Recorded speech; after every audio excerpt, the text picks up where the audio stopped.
L'Aula de Teatre de Manresa està vivint un gran moment. Per aquest curs s'han programat 11 activitats, un nombre que gairebé duplica la mitjana d'edicions anteriors.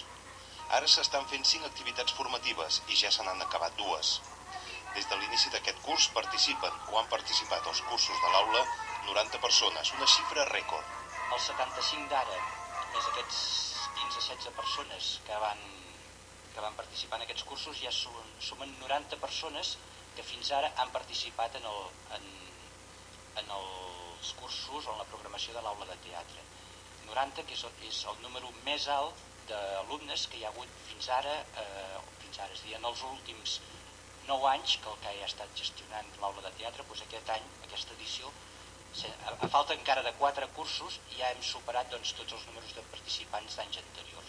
Els impulsors de l'Aula, el CAE i Manresana d'Equipaments Escènics, han presentat avui l'oferta d'activitats que completen la programació d'aquest curs. En concret es faran 4 monogràfics més, un el proper mes d'abril i 3 que es faran de cara a l'estiu. Configurarien una novetat, que seria una oferta, diguem-ne, de l'Aula de Teatre per l'estiu. Ja vam començar l'any passat amb una experiència pilot, que era un curs de teatre musical, i aquest any li hem volgut donar d'alguna manera o altra aquest espai estival, més consistència a la programació, i programem 3 monogràfics dins del mes de juliol.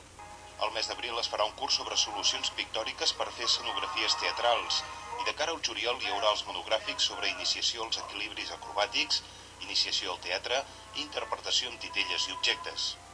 Les inscripcions a aquestes noves activitats programades es poden fer al CAE, a la seu de l'entitat o a través de la web, i al Teatre Cursal.